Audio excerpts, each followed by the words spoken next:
Chapter 1 Best Friends. Kino Amark. There were loud thumping sounds outside my room. I got up, rubbing my eyes and wondering who at this hour could possibly be doing that. I stood up and pushed the blanket away, and as though it had its own life, it managed to end up tangled around my body. The thumping continued, so I had to run towards the source of the sound before my mother woke up. I opened the door, and outside stood Mayo, the plump boy with dark straight hair and red cheeks. His right arm was still raised when I met his gaze as though he was about to knock again. "You slept in?" Mayo yelled. I covered my ears and shut my eyes as a wave of nausea passed over me. "Keep quiet," I shushed. "Mother's still sleeping." "We were supposed to look for new leaves today. And I read from a book that we can try the Narromizra tree. Its leaves are light and huge, yet sturdy," he said excitedly as he stretched out his arms and drew a big circle with them. "And we need something huge. I figured that that's where we went wrong the last time. This time, we will use less avocado to tie the leaves to the skeleton of the wings to make it lighter, to give you better chances of succeeding." Mayo grinned as he finished. "I don't think you should be this excited. Remember what happened last time?" "Yeah. You flew for 3 seconds," he said nonchalantly.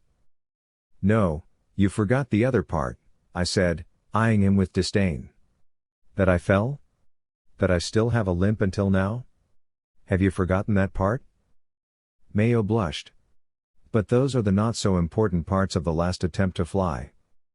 I closed the door behind me, hoping that Mother had not woken up because of all the commotion Mayo brought with him. "Kino, don't forget that this moon turn is the Akea Wine Festival that we're waiting for. It's our chance to register our powers in the Registry of Citizens. You promised me." He yelled at my face. "Could you please stop yelling?" I said, trying to keep the noise at a minimum. It should not have been this difficult for me to attend the Akea Wine Festival because all Akeans were supposed to have powers. But because of some sick twist of fate, I managed to end up with no power at all.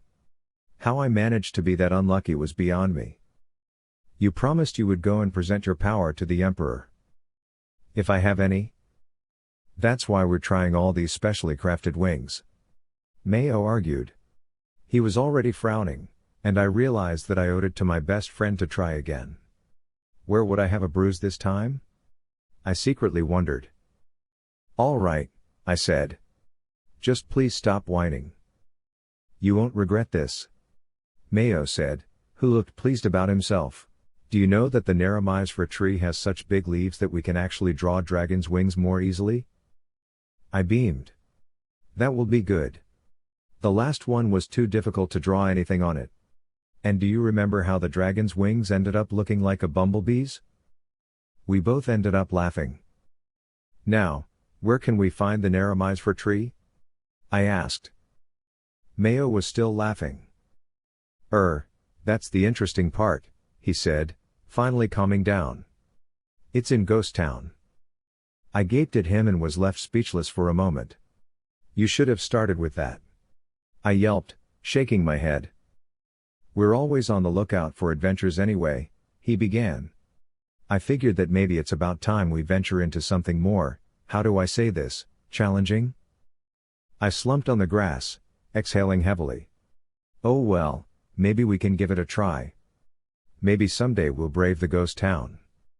And maybe someday soon too, I would have another encounter with the little ghost girl," I told myself.